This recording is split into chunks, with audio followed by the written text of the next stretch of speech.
Terça-feira da Semana Maior, ainda o texto do Lava Pés, capítulo 2, né? Segunda parte, desculpe.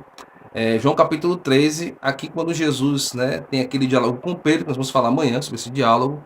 Jesus fala que eles estão puros, que versículo 10 seguintes, né? Depois fala para eles que percebam do que eu fiz, façais o mesmo. Tá? Então o tema aqui é a purificação. Claro que é um tema muito mais extenso, tá? Aqui é só umas pinceladas que nós vamos falar.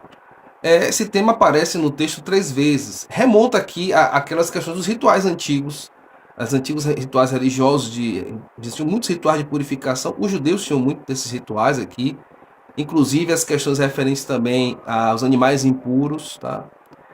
Claro que é preciso colocar cada coisa no seu contexto e atualizar cada coisa também, né, dentro daquilo que está acontecendo ali da própria revelação bíblica. Mas a questão da pureza aqui, ela remete também a estar diante de Deus, estar diante e em comunhão com Deus.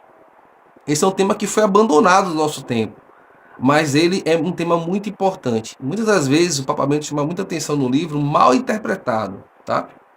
Por interpretação mais liberal. O Evangelho de São Marcos, no capítulo 7, trata desse tema aqui, quando Jesus fala para os fariseus, né? Que aquilo que purifica não é o que vem de fora, mas é o que vem de dentro. A questão do coração impuro está no nosso interior, tá? É claro que aqui eu faço também uma ressalva. As coisas que vêm de fora podem nos tornar impuros também, tá? Mas este impulso diante disso está ligado também à nossa própria atitude diante daquilo que está fora, tá? Fecho bem aqui esse parênteses para a gente também não confundir as coisas. Também no Sermão da Montanha, Mateus capítulo 5, versículo 8, Jesus fala que os puros de coração verão a Deus. Uma interpretação aqui meio maluca ou doente, né? Vai dizer que Jesus está trocando o rito religioso pela questão moral. Não. O rito religioso e a moral, eles estão em consonância, tá? Não esqueça disso. Obviamente que o rito religioso aqui nos aponta também uma atitude moral. Ele potencializa e planifica isso. Tá? Então é importantíssimo aqui. Essas duas questões elas estão unidas, não separadas. Tá? Isso é interessante observar.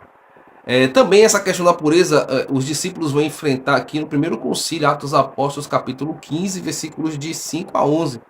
Que tem a questão ali dos gentios, e que São Pedro, iluminado pelo Espírito Santo, começa a reorganizar bem esta visão que está ali presente, né? Como nós podemos atualizar a mensagem do Antigo Testamento e colocá-la diante deste momento, mas de forma coerente, sem esvaziar aquilo que está no passado. Que é uma coisa que os progressistas não sabem fazer bem hoje, isso, tá? É importante a gente ter essa questão aqui. O texto, também tem outros textos também que tratam da purificação, no discurso de Cristo, João capítulo 15, versículo 3, a purificação que vem pela palavra de Deus. Esta palavra que vem nos orientar, nos purificar, nos direcionar.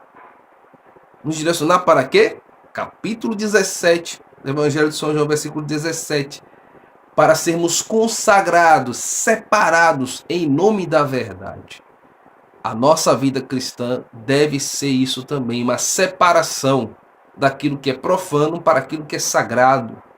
Por conta da palavra de Deus que vem até nós e desta verdade que marca toda a nossa interioridade, que vai, observe que isso vem de fora para dentro e que vai fazer um movimento de dentro para fora também.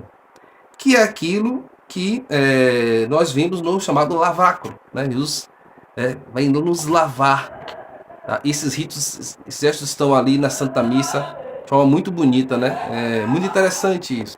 E aqui cabe a nós observar uma coisa, tá? Este lavacro representa este amor de Jesus que nos ama até o fim. Olha que bonito isso. Falamos isso ontem.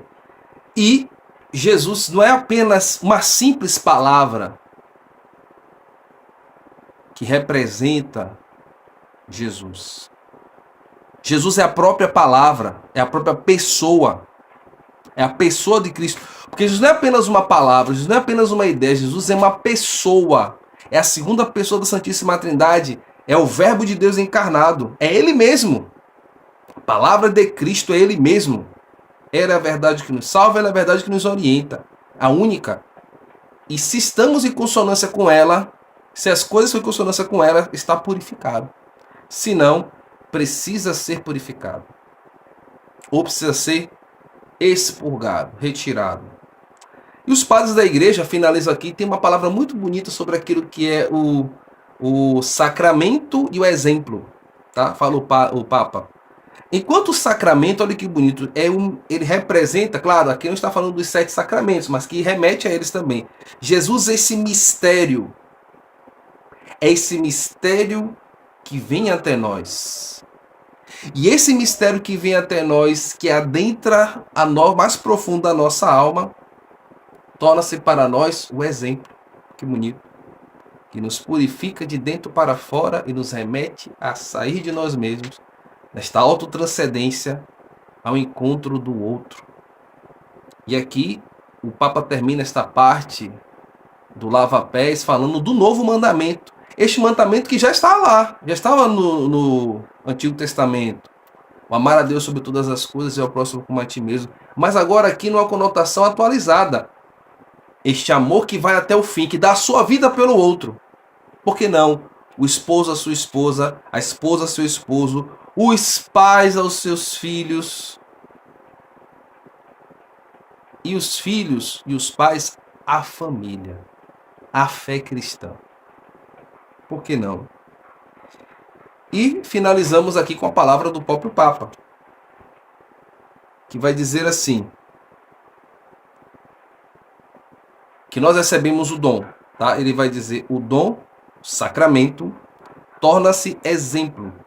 Exemplo, todavia, permanece sempre um dom. Ó. Ser cristão é primariamente dom, mas depois se desenvolve na dinâmica de viver e agir justamente com esse dom. Uma santa semana para todos vocês. Salve Maria.